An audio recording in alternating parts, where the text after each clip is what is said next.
Bonsoir. Depuis quelque temps, le gouvernement et l'opposition congolais se regardent en chien de faïence. Des querelles, des campagnes de dénigrement, des coups bas jusqu'à la bastonnade, bref, la violence s'installe. Sur CBB World TV, Parlons-en Kin Europe inaugure un nouveau créneau, le débat. L'objectif est de faire triompher la raison grâce à la confrontation des idées. 2 citoyens congolais ont accepté notre invitation pour débattre sur une question, la rébellion dans l'Est. Quelle solution? Oui, Anderson, le sujet est d'une très grande importance qui occupe de conversations, que ce soit au salon, que ce soit dans des bars, que ce soit partout. Et ces conflits de l'Est durent depuis 1996. Et pour en débattre ce soir, nous avons M. Pocho Hubert Balabi, qui est militant au sein du PPRD, le Parti du Peuple pour la Réconciliation et la Démocratie, qui est tout juste ici à ma droite. Et à ma gauche, j'ai M. Félix Mbayi Kalombo, qui est résistant au sein du groupe PAC, pour l'amour du Congo. Voilà. Donc, le décor est planté. Donc, je vais juste leur poser une première question.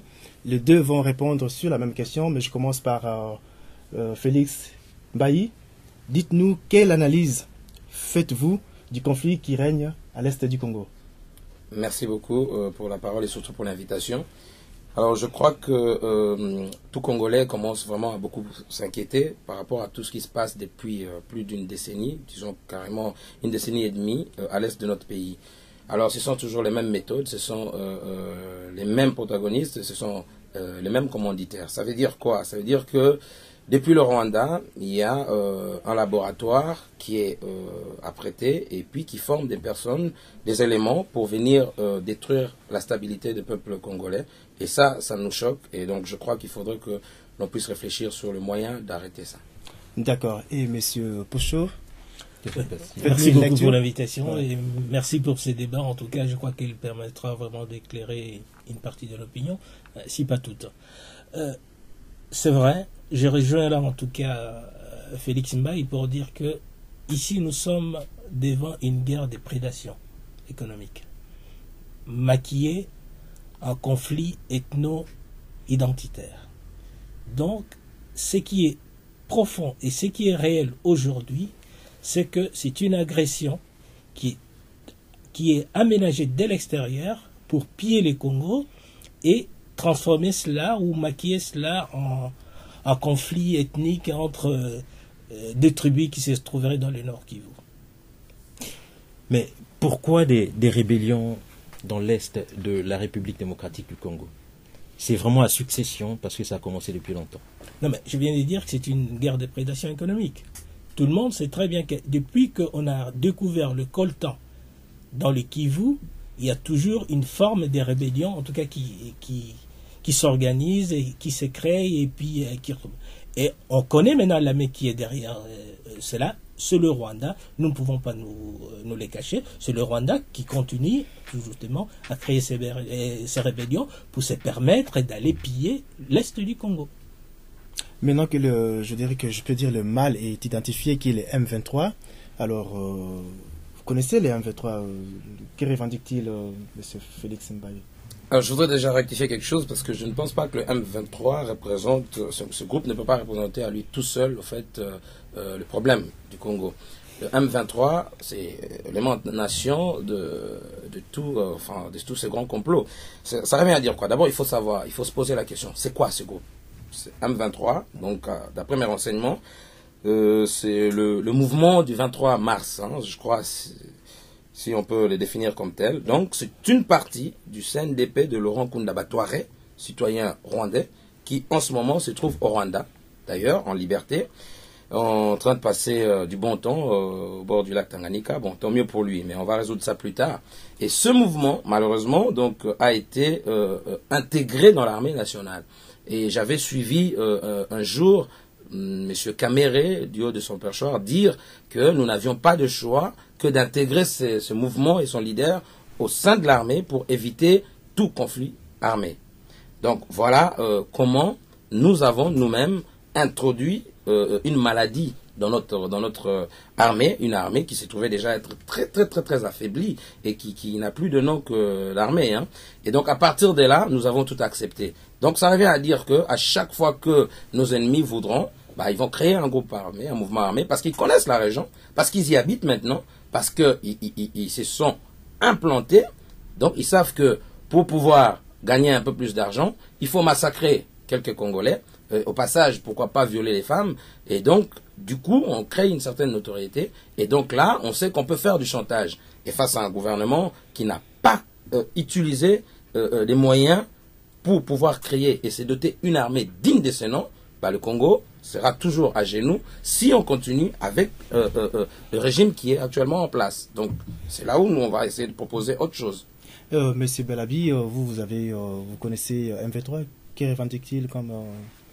Non, je ne pourrais pas répondre à la place de M23. Je peux vous dire seulement que qu'est-ce que c'est les M23 voilà. Oui, les M23, je ne suis pas là en tout cas pour donner la définition qu'ils se font. Je sais seulement que c'est un groupe qui continue en tout cas à pratiquer ou à exiger les revendications qui étaient là. Mais il faut remonter plus loin.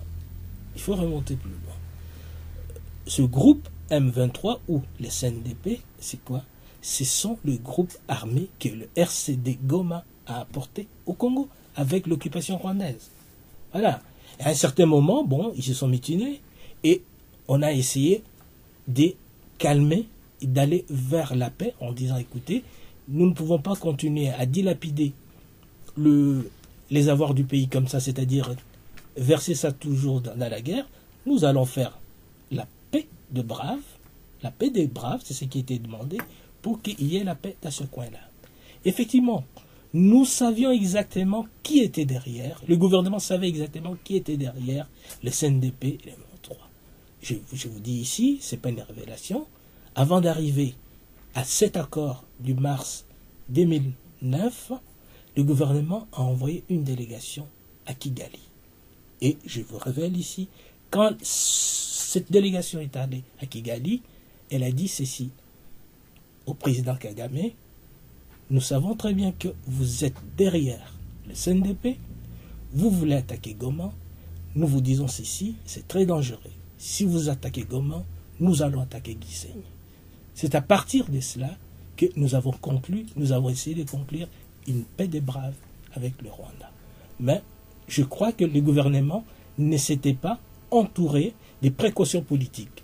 Parce que quand vous faites une paix avec un pays qui vous a déjà occupé plus avant, il fallait en tout cas y songer. Et nous avons constaté que nous, on voulait faire une paix des braves avec Kagame, et Kagame n'a pas compris cela, et il a continué à toujours tirer, en tout cas, des ficelles derrière pour organiser des rébellions chez nous. C'était une naïveté quand même de la part du gouvernement, parce qu'il savait quand même ce qu'il y avait derrière. Non, ce n'était pas une naïveté. De toute façon, on fait la paix avec l'ennemi. On ne peut pas faire la paix avec son ami. On fait la paix avec l'ennemi. Mais nous avons cru, nous en tout cas, en faisant cette paix avec le Rwanda, que nous étions en face en tout cas, d'un pays qui était tout à fait honnête. Non, je vous rappelle, le peuple congolais ne peut être pris en témoin. Kagame est venu à la fête du cinquantenaire. Il a été applaudi par le peuple congolais. Parce que le peuple congolais a pensé que ces gestes, ces déplacements de Kagame étaient un gage de paix. C'était une symbolique d'attente. Mais le peuple congolais et le gouvernement constatent aujourd'hui que Kagame, avec son clic, n'ont pas été sincères avec nous. Donc le Congo a été floué, simplement. Oui, on peut tirer les conclusions qu'on tire, évidemment, mais ça, il faut dire peut-être aussi aux Rwandais qu'ils n'ont pas respecté en tout cas leurs paroles.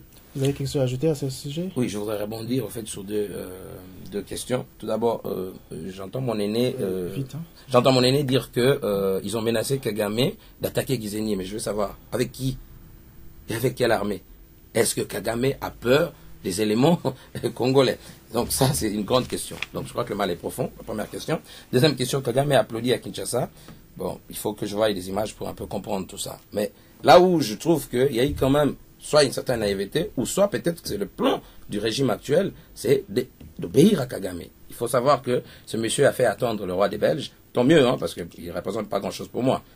Il est venu 1 heure après tout le monde, à Kinshasa pour le cinquantenaire. On se posait la question, mais que venait faire notre agresseur à Kinshasa? En ce moment qu'on avait posé cette question, tout le monde nous disait, vous êtes fous, mais c'est notre ami.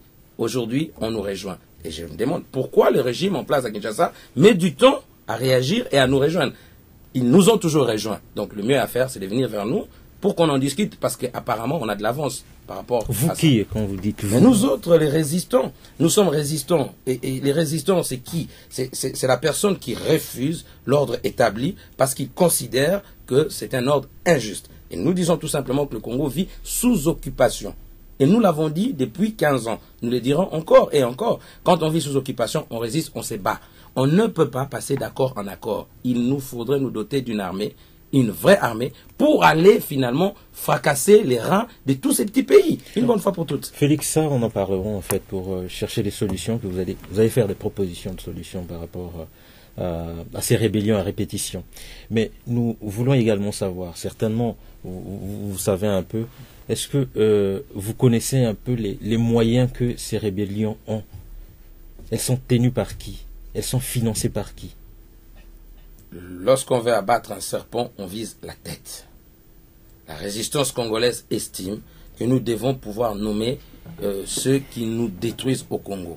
Pourquoi discuter avec les vassaux si on peut parler avec le maître directement? Le problème du Congo, c'est qui? Ce sont les maîtres américains. Ces gens qui se sont autoproclamés propriétaires du monde. Ce sont eux qui nous créent tous ces problèmes. Et très souvent appuyés par la France et la Belgique. Ce n'est pas anodin si monsieur le président normal, en guillemets, français, va à Kinshasa pour un soi-disant sommet de la francophonie.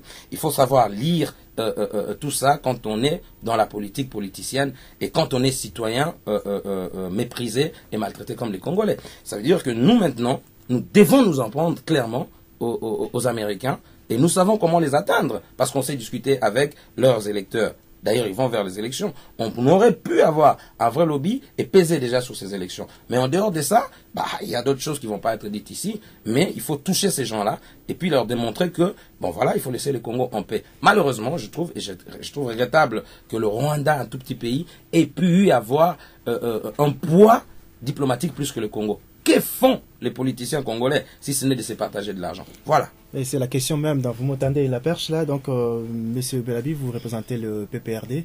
Alors, est-ce que le gouvernement congolais est-il responsable de quelque chose sur le conflit à l'Est? Dès le moment où il y a crise, il faut toujours mener une réflexion personnelle.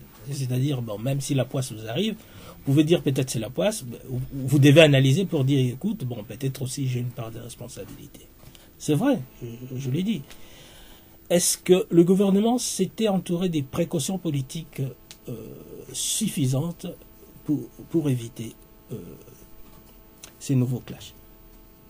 La question reste posée. Mais seulement, je vous dis, si vous avez suivi les événements, la mutinerie n'a pas commencé au nord Kivu, ça a commencé dans le sud Kivu. Sans la bravoure de notre armée, en tout cas, cette nouvelle rébellion aurait embrasé tous les Kivu, c'est-à-dire le nord et le sud. Mais notre armée, en tout cas, avec le courage du chef d'état-major Etumba, du général Etumba, a pu en tout cas mater vite la rébellion dans le sud Kivu. Et si vous poussez l'analyse, aujourd'hui où se trouve l'M23? L'M23 se trouve à Rutshuru. Et à Rutshuru, là où étaient installées les troupes rwandaises qui devaient surveiller les FDLR. Donc, quelque part, on sait maintenant, si on fait en tout cas l'analyse des connexions, on arrivera à comprendre que l'M23 n'a été que pourvu le Rwanda. L'expertise menée dernièrement par l'ONU a démontré que, écoute, le mutin ont été ravitaillés par le Rwanda. C'est toujours le Rwanda qui a recruté, en tout cas, la plupart de troupes. Et voilà, donc nous ne pouvons pas dire plus que cela. Donc vous allez rejoindre M. Félix Mbaye en disant que tout cela, c'est le Rwanda, on le sait bien, mais comme vous le dites, c'est sous la bénédiction de quelle puissance occidentale? Bon, écoutez, je n'irai pas jusqu'à dire seulement si on... Vous voyez, je fréquente le Palais des Nations depuis presque 30 ans. À chaque fois, même dans le mouvement des ONG, que j'ai fréquenté, c'est-à-dire dans lesquels j'ai pris part, j'ai participé, il était impossible de condamner le Rwanda pour tel ou tel méfait. C'est-à-dire, après le génocide de 1994 ou 1994, il était difficile de porter une accusation contre le Rwanda. Parce que toute accusation portée contre le Rwanda à cette époque-là était souvent assimilée comme une forme de révisionnisme du génocide. Voilà. Donc c'est comme un enfant de 5 ans, choyé par les parents. Écoute, il a failli passer par un accident. Chaque fois qu'il commet en tout cas une gaffe à la maison, ah non, il ne faut pas le toucher, il faut pas. Et le Rwanda, pendant un certain moment, a vécu dans cette situation-là. Aujourd'hui, nous sommes assez contents de constater que la plupart des membres de la communauté internationale, par rapport à ce qui se passe à l'est du Congo, ont compris que non, nous ne pouvons plus continuer à rester sur cette position. Nous avons compris que le Rwanda, en tout cas, est le formateur du trouble dans l'est du Congo. Juste pour revenir à la question que M. Mbaye avait soulevée, oui. Est-ce que le gouvernement congolais protège-t-il assez ses concitoyens? Est-ce que le gouvernement a-t-il les moyens pour protéger ses concitoyens? Écoutez, nous avons 9 frontières. Oui. Nos 9 frontières sont gardées. Il n'y a qu'une seule frontière, en tout cas, qui nous pose problème. Il n'y a qu'une seule frontière qui nous pose problème. Mais quand vous avez dit tout à l'heure que le gouvernement avait menacé le Rwanda d'attaquer Gisenyi, Oui. Est-ce que vous avez cru, vous, que le militaire congolais avait des moyens pour aller bombarder Gisenyi? Le gouvernement congolais a le moyen de bombarder Gisenyi. Ah, mais alors, qu'est-ce qui se passe? Comment on n'arrive pas à mater la rébellion? Écoute, nous sommes dans une communauté régie par le droit international. Donc, nous faisons partie des Nations Unies. Si nous voulons porter, en tout cas, c'est-à-dire mener une action de force, il faut que cela se fasse selon les règles internationales. Donc, nous ne pouvons pas les faire comme ça. Je peux vous dire que notre armée a le moyen de porter la guerre à Kigali ou à Gisenyi, donc dans le Rwanda. Donc, si je comprends bien, nous allons dire au peuple congolais, femmes continuent à être violées, enfants continuent à être maltraités, creuser le coltan pour le Rwanda, hommes continuent à être violés parce que les hommes sont violés maintenant à l'est du Congo, et continuent à être méprisés jusqu'à ce que le gouvernement daigne avoir l'autorisation des Nations Unies avant d'intervenir. Non. Et, je viens de vous le dire. Cette nouvelle rébellion a commencé dans le Sud Kivu. C'est là où le premier coup de feu des mutins a commencé. Ils ont été matés vite par la puissance de notre armée. Aujourd'hui où ils sont réduits à l'endroit, c'est-à-dire à Rutshuru, à l'endroit où nous avons concédé à l'armée rwandaise pour surveiller les agissements des FDLR. Et maintenant, pour le poursuivre jusqu'à Rutshuru, qu'est-ce que l'armée attend? Non, nous ne pouvons pas le poursuivre parce que nous avons écoutez, la communauté internationale... Non, mais Rutshuru, c'est dans le territoire congolais. Oui, mais c'est dans les territoires congolais, voilà. En tout cas. Pour parvenir à une paix tout à fait équitable, on nous a demandé, en tout cas, de cesser notre progression pour arriver à une solution pacifique. Je peux? Oui. Voilà ce qui me fait peur. Justement, ça veut dire que le gouvernement congolais a le moyen d'attaquer Kigali et Gisenyi, mais il n'a pas le moyen d'attaquer ces gens sur notre territoire. Ça revient à dire quoi? Non, nous avons aussi des moyens d'attaquer Et Rutshuru. pourquoi on ne le fait pas? On attend quoi? On attend de les intégrer dans l'armée pour qu'un nouveau M23 puisse réapparaître dans une année. Non, On attend quoi? non, compatriotes Mbaye. Nous n'attendons pas. Dès le moment où nous étions en guerre, la communauté africaine et internationale nous a interpellés pour dire, écoute, voilà, on procède au cessez-le-feu pour le moment. Nous avons essayé d'arriver à une solution pacifique à ces conditions. Le président de la République l'a dit. Il a dit, mon gouvernement, mon pays a le moyen politique, militaire, diplomatique pour arriver à la fin de cette situation. Mais ça, c'est entre la parole et les actes. Il y a quand même Ben, à vous attendre, vous dites qu'écoute, ben, évidemment, je comprends, ben, vous êtes des compatriotes, vous trouvez, effectivement, vous compatissez à ce qui se passe à l'Est, vous voulez dire, écoute, bon, alors, dans ces cas-là, boycottons, en tout cas, c'est-à-dire mettons à côté les solutions politiques ou diplomatiques et allons directement vers la solution militaire. C'est ce que vous préconisez. Mais apparemment, c'est comme si vous continuez à vous faire bercer par les paroles des autorités rwandaises, parce que il y a environ un mois, les autorités rwandaises ont publié un communiqué faisant état du retrait de ces soldats. Mais jusqu'à présent, on sent que il y a toujours la violence, il y a toujours la guerre, il y a pas mal de choses qui sont décriées par la communauté internationale. Et là, si vous continuez à vous dire qu'il faut attendre avant d'attaquer même à Rutshuru, c'est finalement ce qui ressort, c'est que il y a les langues les plus tranchantes disent même que le gouvernement est en accord avec Kigali pour cette guerre dans l'Est. Non, c'est faux, c'est archi faux, c'est absurde. C'est vraiment absurde de dire que le gouvernement actuel de Joseph Kabila est en connivence avec les Rwandais. C'est absurde. Écoutez, je vais vous dire une chose. En 2001, en avril, le président Kabila est passé ici avec l'ancien chargé d'affaires, Christian Kambinga, qui est mort aujourd'hui et qui nous a quittés, paix à son âme. Le chargé d'affaires s'est appuyé sur le groupe que j'avais, c'est un groupe de résistance contre l'occupation du Congo, pour organiser le passage du président Kabila ici. Nous avons demandé, nous, au président Joseph Kabila à l'époque, de parler avec le Congolais. C'était à l'hôtel intercontinental. Si j'ai une bonne mémoire, en tout cas, au risque de faire une citation apocryphe, mais j'ai restitué l'idée, le président Kabila a dit ceci: mes chers compatriotes, j'irai partout au monde pour trouver des solutions à apporter à la paix congolaise. Je vais négocier et parler avec tout le monde, y compris avec le diable.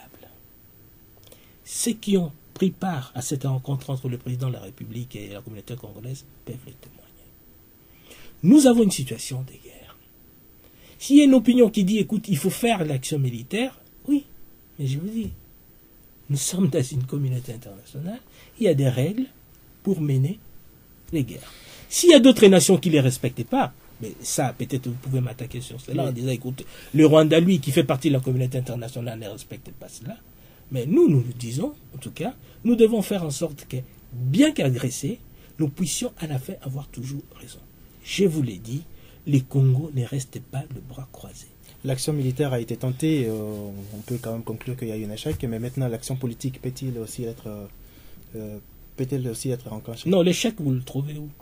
Mais parce que jusqu'à présent, la partie de l'Est est toujours occupée par des rébellions que l'armée n'arrive pas à mettre dehors ou à mater.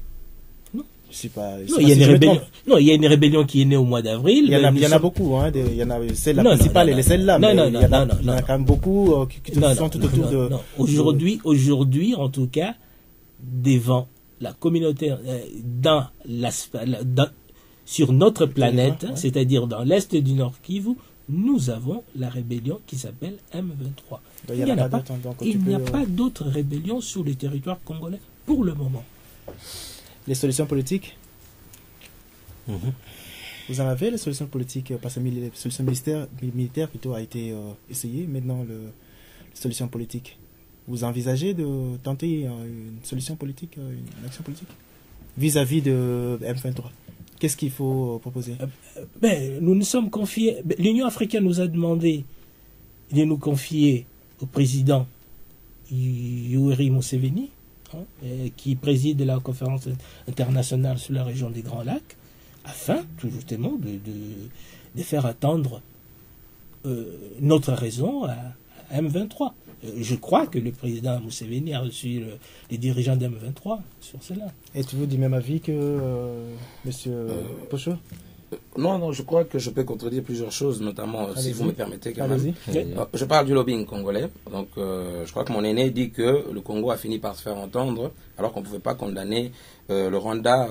Bon, voilà, on sait tous que c'était très difficile, c'est vrai. Mais bon, si le Congo a fini par faire plier, si c'était le Congo qui l'avait fait, je ne comprends pas pourquoi le rapport Mapping a été boudé par les autorités congolaises, par la bouche de Mende lui-même, qui accusait l'ONU d'exagérer dans ce rapport, alors que l'ONU parlait de 3 500 000 âmes perdues, et nous, on pense que c'est plus de 8 millions, mais lui, il disait que c'était exagéré. Donc, pour un porte-parole du gouvernement, c'était inquiétant. Par rapport aux frontières, nous n'avons pas de problème qu'avec l'Est. Vous savez que l'Angola se balade au Congo comme il veut.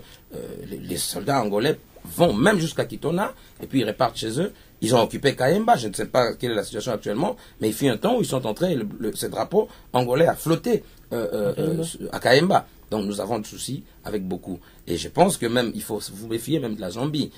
Prenez la route de Lumbashi à Kasumbalesa, vous vous rendrez compte que cette frontière n'est même pas contrôlée. Donc moi je crois qu'il y a un gros problème. Et M. Etumba, que je ne considère plus comme un général parce qu'il n'est à la tête de rien du tout. Il ne faut pas exagérer. J'ai dit les choses comme je le pense. Excusez-moi, je ne vous ai pas interrompu, et je ne le ferai pas d'ailleurs. Hein. Je pense que quand un général d'armée n'arrive pas à tenir des troupes, il faut qu'il ait le courage de déposer sa tenue et d'aller faire les champs de manioc dans son propre village, dans son petit village. Mobutu l'avait fait. Sans le dire bien sûr, mais il l'avait fait, il s'était replié à Gbado. Je crois ici que le gros problème du Congo reste son armée. C'est un pays qui a été vidé de ses officiers, déjà sous l'AFDL. Vous savez comment on a humilié les officiers, alors que les généraux voleurs avaient fouillé le même jour que Mobutu, mais on a humilié les colonels, les capitaines, vous imaginez. Et beaucoup sont morts. À partir de là, des rébellions ont commencé à naître partout. Et qu'est-ce qui s'est passé pour cette armée? On a fusionné, ça veut dire on a appelé ça brassage. Aucun pays au monde, aucun, ne va brasser les rebelles pour les mettre dans l'armée. L'armée, c'est le siège des génies. Les gens les plus intelligents, les plus costauds, les plus forts, de fois les plus beaux, sont dans l'armée. Qu'est-ce qui se passe avec cette armée, des petites ramassis? Avec cette armée-là, nous n'irons nulle part. Mais Félix, on dit toujours un homme, une mission et les moyens. Alors même si on avait gardé tous ces généraux-là, vous êtes sûr qu'ils auraient dû faire quelque chose aujourd'hui face à toutes ces rébellions à répétition? Je rectifie. Les généraux, voleurs et commerçants avaient pris la poudre des scampettes le même jour que Mobutu. Il y restait dans cette armée des grands messieurs, des colonels qui étaient déjà humiliés et ridiculisés par Mobutu. Je ne veux pas citer, mais je Vous en connaissez combien? Je connais beaucoup. Je connais le colonel Kalombo qui a été tué dernièrement, dont on a refusé l'autopsie alors que la famille avait exigé. Je connais des dignes majors, major Pika et tout. Il y en a plein. Je vais citer. Je refuse de citer mon père exprès. Mais je pense qu'à un moment donné, l'État congolais doit se dire que le Congo avait mis beaucoup d'argent pour former des hauts cadres dans toutes les grandes académies du monde. En Amérique, en Angleterre, en Israël, au Maroc, en Égypte, et un peu partout dans le monde, en France, en Belgique, et que ces gens existent, même certains ont vieilli, ils peuvent servir par leur expérience, au lieu de ramasser des petits bonhommes qui vendaient, je sais pas, quelques bouts de beignets à gauche, à droite. D'ailleurs, très souvent, ce sont des gamins qu'on prend et qu'on intègre dans l'armée, et puis après, en faire des soldats. Ça, c'est non, c'est pas ça. Et avec ces armées-là, je dis, les moyens, mais les moyens, il y en a. Vous savez combien touche un député congolais? 10 fois plus qu'un député roumain. Mais nous délirons. Pourquoi autant d'argent? Ça, c'est jeter de l'argent. Et les poches du président mal élu ou pas élu du tout, lui-même, souffrait que je dise ça. Et lui-même le monsieur, il touche combien?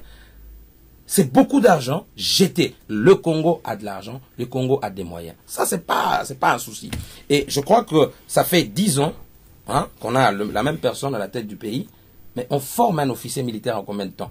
Les faux qui est à Kananga, formés en 3 ans, on avait un sous-lieutenant. En 3 ans. Qu'est-ce qui se passe dans ce pays où tout le monde est général et personne n'a jamais gagné une seule guerre? Nous avons un souci. Reconnaissons la valeur d'un être humain est aussi de reconnaître ses limites et dire voilà, on a échoué, repartons à zéro.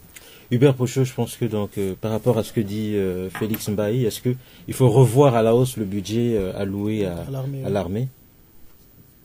Non, le problème se situe pas à ce niveau-là. Évidemment, bon, il a fait quelques digressions sur lesquelles je ne pourrais pas revenir, sur le salaire du chef de l'État que je ne connais pas, le montant, dont je ne connais pas les montants.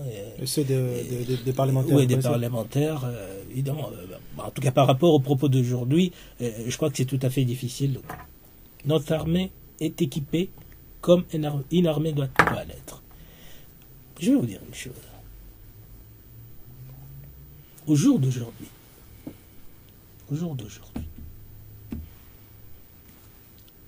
l'Africom, c'est-à-dire l'armée américaine dans ses opérations extérieures dans le territoire, qui sont en dehors du Moyen-Orient, plus particulièrement donc en Afrique, a son siège au Congo. Donc, nous avons l'armée belge, il n'y a pas longtemps, venait de former un bataillon d'éléments congolais. Mon compatriote Mbaye disait, écoutez, quand le régime Kabila est arrivé, est-ce que vous avez appris que les généraux, les colonels, je vais dire les officiers qui ont travaillé avec Mobutu ont été tués, zigouillés au moment où l'AFDEL est arrivé à Kinshasa? Vous pouvez me citer des noms? Vraiment? C'est-à-dire comme ça? La plupart de ceux qui sont tombés, c'est parce qu'ils sont tombés, ils avaient les armes à la main, ils ont résisté à l'arrivée de l'AFDEL. Seulement, en tout cas, d'une façon gratuite, qu'on est allé... Moi, j'ai des frères, j'ai des cousins qui ont travaillé du temps de l'armée des Mobutu et qui sont toujours là. Le général Etumba aujourd'hui, c'est un officier, c'est un breveté d'état-major formé à l'académie belge, mais il est là, il a travaillé du temps de Mobutu, aujourd'hui il est là. Est-ce qu'il a été aiguillé? Vous en connaissez d'autres à part Il y en a beaucoup. Hein? Je ne pourrais pas les citer ici. Il y en a beaucoup qui sont là. C'est vrai qu'à un certain moment, en tout cas, lors de l'occupation par le Rwanda et l'Ouganda, notre armée, oui, c'est vrai, a été en tout cas prise à défaut par cette agression. C'est vrai. Mais nous avons mis du temps pour réorganiser et aujourd'hui nous pouvons dire, je viens de vous le dire, cette rébellion a commencé dans le Sud Kivu et nous l'avons vite évacuée du Sud Kivu. Excusez-moi. Oui, allez-y. Ça veut dire que tout va bien? Non, je ne dis pas que tout va bien. Qu'est-ce qui ne va pas? Mais écoutez. Avec une armée qu'on a, qui est chers bien équipée. compatriotes, vous l'avez dit, hein, ce n'est pas une agression interne, c'est une agression extérieure. Donc, nous n'avons pas le moyen de contrôler aussi l'extérieur. Donc au-delà des frontières. Mais voilà, vous pouvez être dans votre maison, en tout cas, vous ne contrôlez pas quel voleur va venir. Hein, comment vous serez agressé? Si les portes sont bien fermées quand même, je pense que même si les portes mais écoutez, quand même votre porte, quand même. Il existe une infraction pénale qu'on dit par effraction. C'est que la porte était fermée. Soit vous étiez absent ou vous étiez peut-être en train de dormir. Vous pouvez être dedans, et puis être agressé. Et on ne peut pas réagir. Mais si nous avons réagi. Nous avons réagi. Tout va bien. Non. En dehors des Rutshuru. Non. Vous avez libéré le sud de Kivu, donc tout va bien au sud Kivu. Non, compatriote Mbaye, je vous dis ceci. La situation aujourd'hui dans l'Est préoccupe autant le président de la République que le gouvernement, et y compris les Congolais, y compris vous. Évidemment, cette situation nous préoccupe. Mais vous avez une partie de nos compatriotes qui, au lieu de dialoguer politiquement, ont décidé de prendre les armes. Qu'est-ce que vous pouvez faire tout justement contre un esprit rebelle qui veut prendre les armes pour s'expliquer à vous? Donc, il y a une autre rébellion qui n'est pas M23, qui existe à l'est du Congo, comme vous l'avez posé la question tout à l'heure. Non. Pour le moment, nous avons une rébellion qui s'appelle M23. Cette rébellion-là, je veux vous rappeler, quand nous avons terminé Sun City, nous avons demandé à MLC de faire intégrer ses troupes dans l'armée congolaise. Nous avons demandé à RCD Goma de faire intervenir ces troupes et de faire donc oui, de faire intégrer ces troupes. Le passage. Aujourd'hui, le régime Kabila et le gouvernement sont en train de solder le passif des RCD Goma. Qui s'en prend à RCD Goma? Est-ce que le RCD Goma peut nous dire aujourd'hui combien de militaires, combien de militaires il a apporté, il a intégré dans l'armée congolaise? Nous sommes en train de vivre le passif des RCD Goma aujourd'hui avec cette histoire. Alors, il faut rebondir et expliquer à tout le monde que le RCD Goma, c'est l'allié du PPRD. Hein? Non, l'allié des PPRD, l'allié n'est pas notre allié. Non? Non, pas du tout. Allié en quoi? Voilà, je crois que le monde entier comprendra que j'ai dit une bêtise, si ça en est une. Non, okay. Non, allié en quoi? Bon. Mais en politique, écoutez, les RCD Goma se réclament jusqu'au jour d'aujourd'hui, les RCD Goma, par la parole de son chef, se réclament de l'opposition. Donc, nous sommes dans le gouvernement, les RCD Goma ne peut pas être notre allié. Ok, je voulais rebondir si vous autorisez. Allez-y, oui. Au moment où le FDL prend le pouvoir, le FDL n'a pas d'armée. Le FDL est essentiellement appuyé par les armées rwandaises et ougandaises. C'est par après, quand l'Amérique a compris que c'était une bourde, qu'ils sont allés chercher quelqu'un pour représenter un mouvement qu'on a appelé FDL. Après, il y a des Congolais qui ont adhéré. Je ne dis pas que... non, après les Congolais ont adhéré. Mais jusqu'à ce que Laurent Désiré Kabila arrive à Lubumbashi, il est escorté essentiellement par ces deux armées-là. Donc, à chaque passage, tombaient les officiers congolaises ex-zaïroises. Et quand il est arrivé à Kinshasa, il a recyclé. Alors, le mot est fort. On a recyclé les officiers militaires qui étaient déjà émulés par Mobutu, et je me répète, à Kitona. Un officier militaire avec son petit soldat. Likilia, Namokonzinae, dans un même endroit. Ceux qui ont une idée de l'armée savent que c'est pire qu'un blasphème contre Dieu. Mais bon, ce sont des méthodes, des maquisards peut-être, on accepte. Et depuis ce temps, l'armée congolaise ne s'est jamais remise. Pourquoi? Parce qu'à sa tête, on avait qui?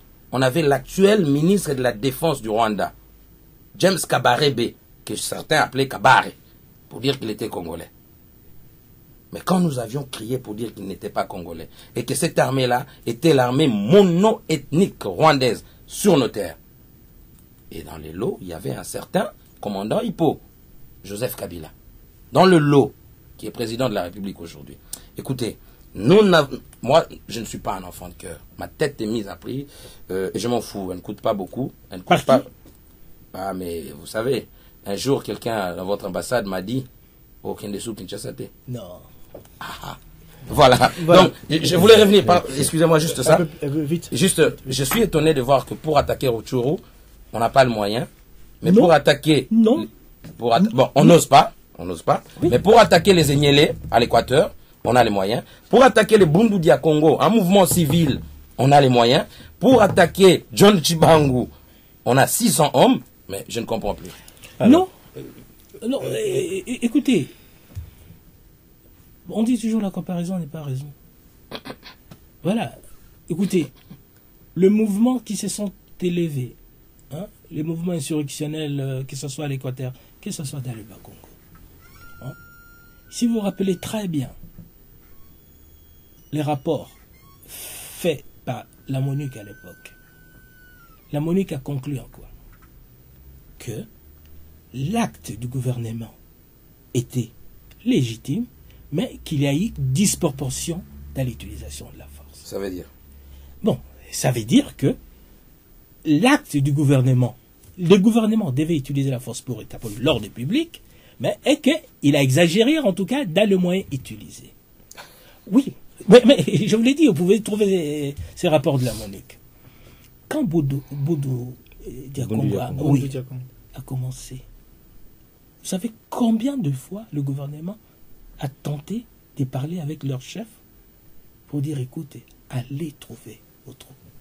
Moi, Vous je les voudrais apaisez. savoir combien de fois. Je suis curieux de savoir. En tout cas, je peux vous dire qu'il peut témoigner au moins 10 fois. Donc, on a des documents qui attestent. Oui. Ok, moi, je serais curieux, effectivement, que vous nous les ameniez. Je vous dis, je crois, le chef s'appelle Deboulou Dianko. Tsemi. Oui, oui. Voilà, c'est- Écrivez-lui. Vous lui posez cette question. Vous lui dites, écoute, avant que le gouvernement n'aille dans le Bas-Congo, combien de fois vous avez été approché par le gouvernement? On est même passé par l'évêque, l'un des évêques du Bas-Congo à l'époque, pour lui parler. Et le gouvernement est intervenu quand? Le gouvernement est intervenu, c'est-à-dire une semaine après avoir appris que au moins une dizaine de policiers, au moins une dizaine de policiers ont été massacrés dans le Bas-Congo. Dans ces cas, il faudrait combien de semaines alors pour qu'ils interviennent à Rutshuru? Parce qu'il y a pas mal de policiers qui sont massacrés Mais aussi. écoute, nous suivons l'actualité. Oui. Au moment où nous avons voulu attaquer le M23, la communauté africaine a pris les choses à main pour nous dire, écoute, venez à Addis Abeba, nous allons discuter de ces problèmes. Voilà. On a un gouvernement qui Mais passe maintenant, d'accord en accord. Félix et Hubert, maintenant nous voulons que vous proposiez des solutions pour mettre fin à ces conflits, à ces rébellions à répétition dans l'est de la République démocratique du Congo. Il y a quelque temps, environ un mois, que le gouvernement congolais a lancé une opération, l'enrôlement des jeunes soldats au sein de l'armée congolaise, parce que on cherche 10 000 hommes. Non, c'est 100 000 hommes, à moins que je me trompe. Donc, c'est ça que le gouvernement vient de lancer. Est-ce que vous êtes sûr que c'est une solution pour aider à ce que les forces armées congolaises puissent aller au front et finalement bouter hors du Congo les rébellions M23 et d'autres? Non, je ne crois pas que les recrutements, en tout cas annoncés par le gouvernement, avaient un rapport avec ce qui se passe à l'Est. Peut-être au jour d'aujourd'hui, bon, on a besoin en tout cas de revigorer nos troupes. Mais l'objectif... Mais nous avons dit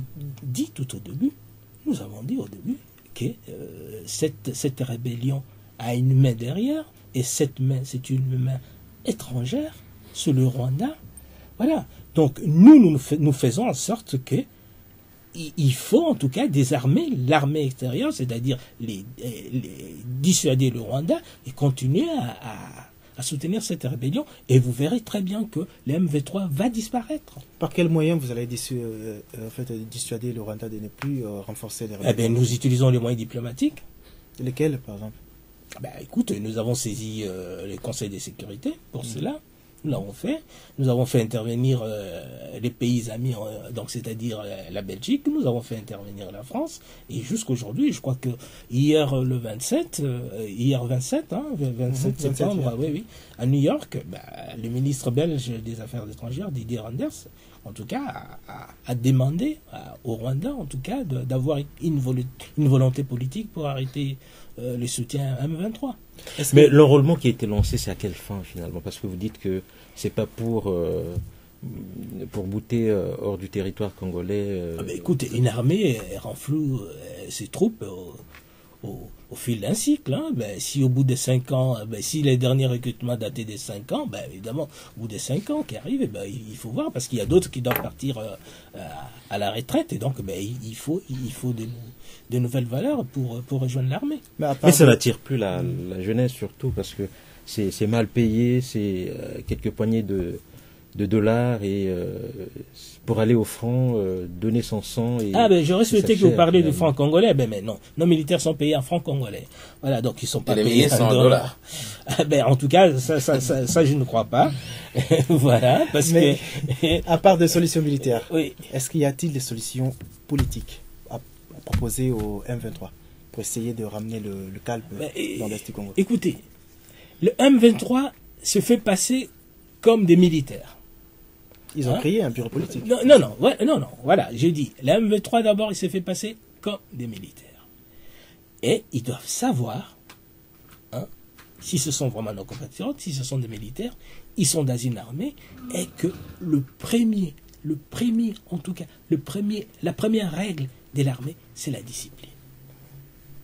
Ils doivent se soumettre à leur chef, et leur chef actuel, c'est le général Etumba, qui leur a demandé, qui a demandé à certains officiers de procéder à la permutation.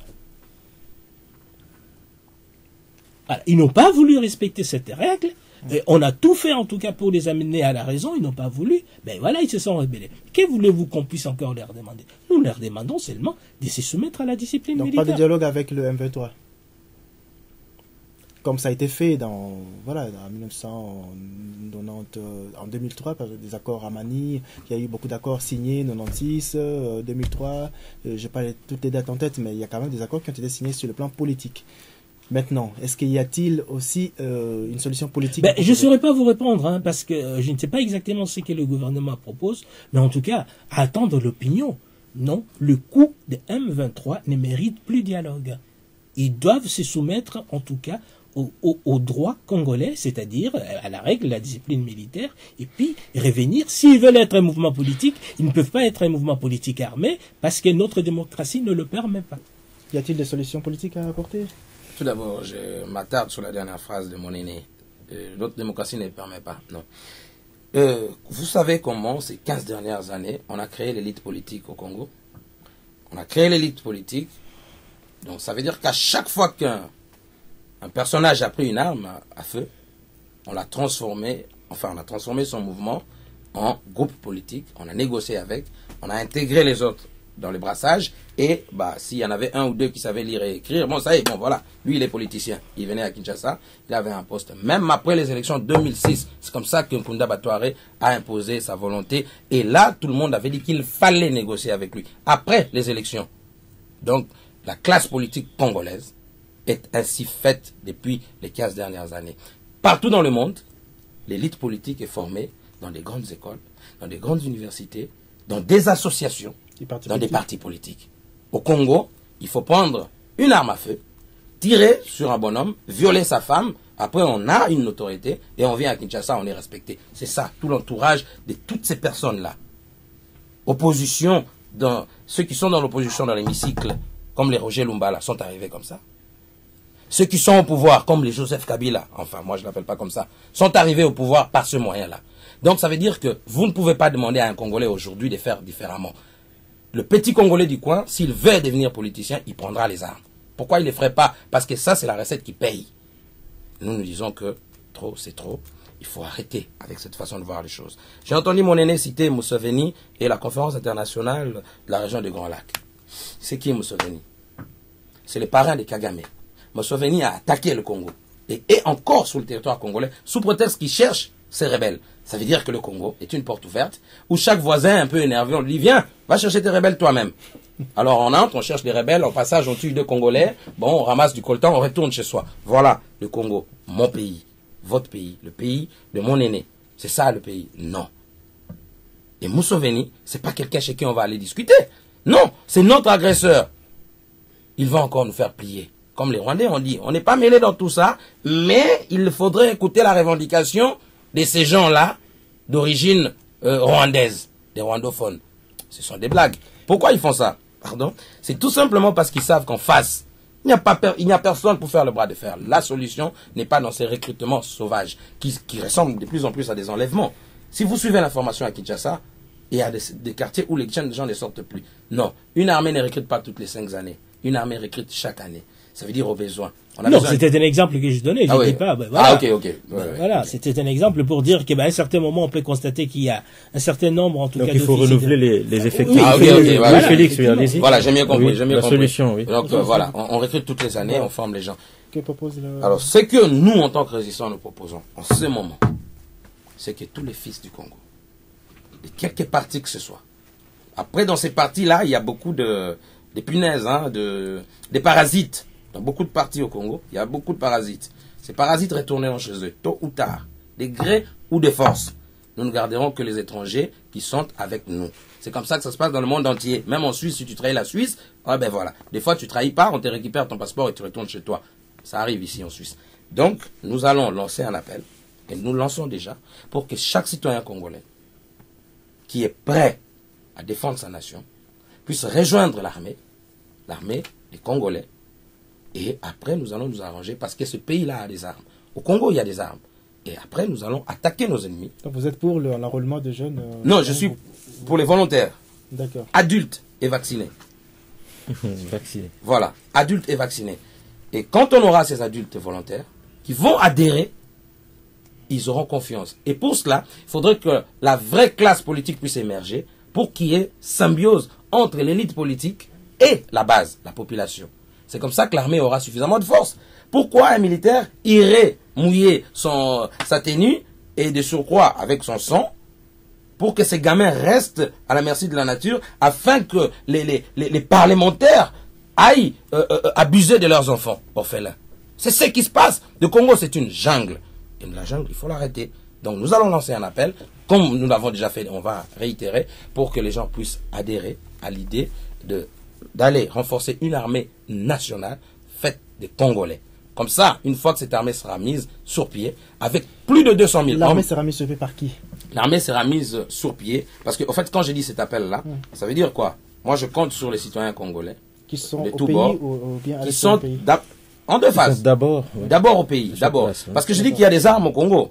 Je dis qu'il y a des gens au Congo qui peuvent se battre, et il y a des gens des personnes compétentes pour cela, et qui sont au Congo. Après, nous allons lancer cet appel aussi à l'étranger. Toutes les personnes qui savent gérer la chose militaire, qui sont dans des armées des autres, doivent revenir, comme les gendarmes Katanga étaient revenus pour rejoindre Mouzé Kabila.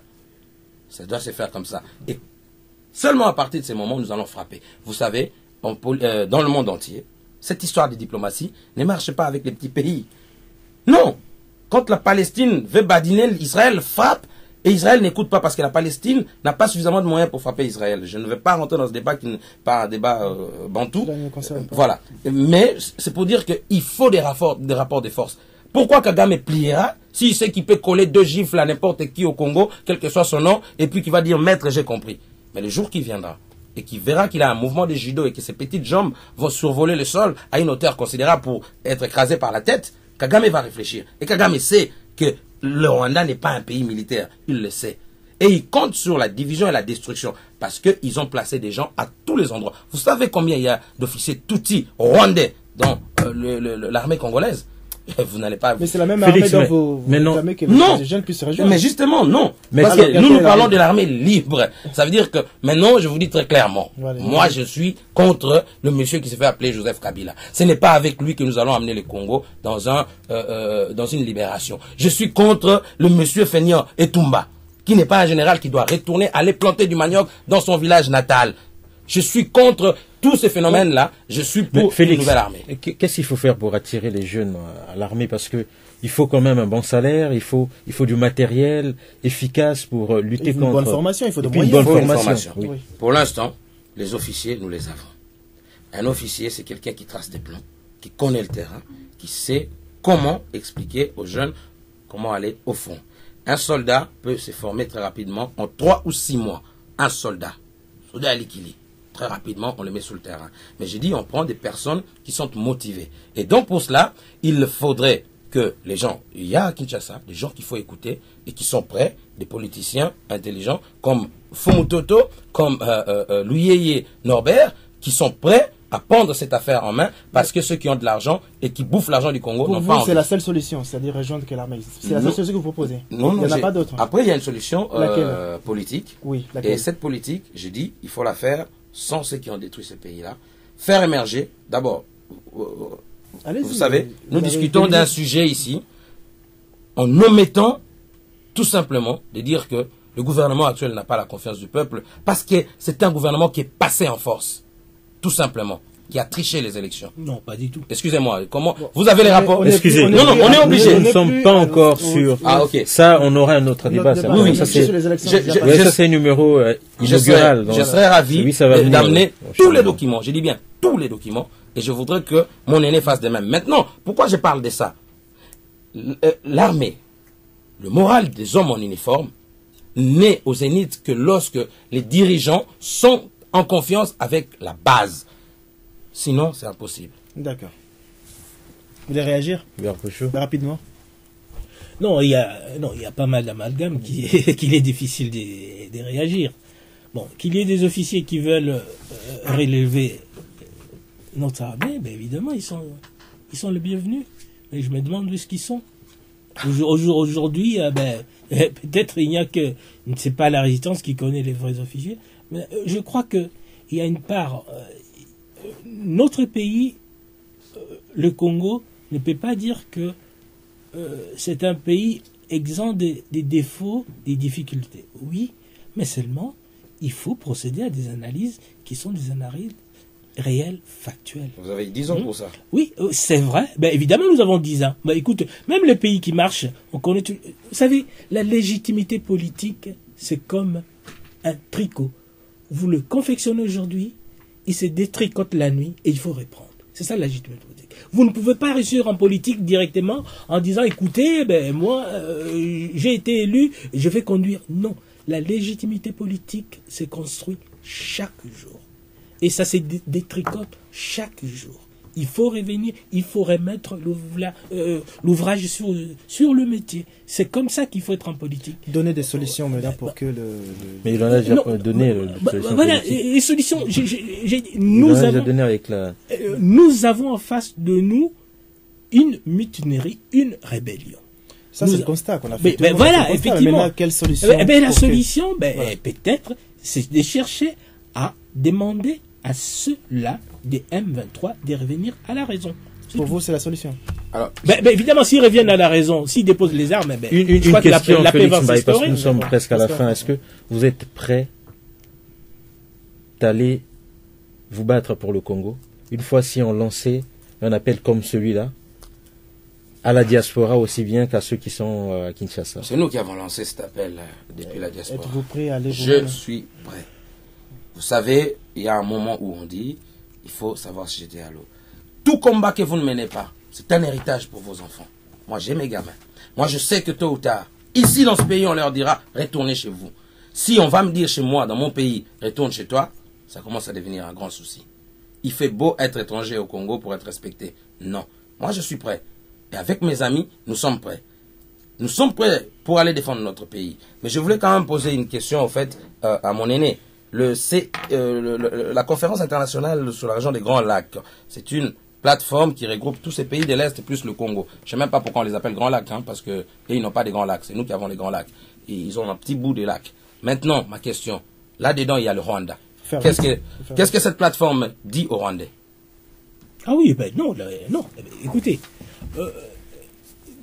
quand on s'est réunis à Addis Abeba, on a mis sur la table du Rwanda les rapports experts menés par les Nations Unies, confectionnés par les Nations Unies sur les soutiens que le Rwanda apporte au M23. Mais jusqu'aujourd'hui, le Rwanda continue à nier le fait. Mais eux, ils disent quoi? C'est IRGL. Oui, maintenant. Évidemment, ils continuent. Une question à vous deux directement. Quel avenir pour le Congo dans les prochaines années? L'avenir du Congo, oui. Merveilleux. Merveilleux. Parce que nous avons pris conscience. Enfin, le Congolais n'est plus défini comme beer, money and wife. Le Congolais a pris conscience. Vous savez, tous ceux qui remplissaient les salles pour danser Simekoli sont ceux-là qui aujourd'hui disent « Nous voulons la liberté du Congo. Nous allons libérer le Congo. » D'accord. Quel avenir pour le Congo, M. Pochot? Bon, je ne sais pas ce qu'on attend par la libération du Congo. Moi, le Congo, il est libre, il est souverain, il est là, il a quelques difficultés. Le Congo, écoute, en tant que Congolais, je ne peux que souhaiter un bon avenir pour mon pays. Très bien. Merci beaucoup Hubert Pochot et Félix Mbaye. Merci d'avoir accepté notre invitation. On vous rappelle que c'est un numéro inaugural et certainement on va continuer pour les débats. Et certainement, on va désormais ranger les gants dans les vestiaires. C'est la raison qui va prendre les dessus sur la violence, sur la bastonnade certainement. Merci à vous qui nous suivez. Merci aussi à l'équipe technique menée par Chris Fallot et à nos caméramens Jérôme Miguel et Patrick Bossao. Encore une fois, merci à CBB World TV et à Parlons-en Kin Europe et à bientôt.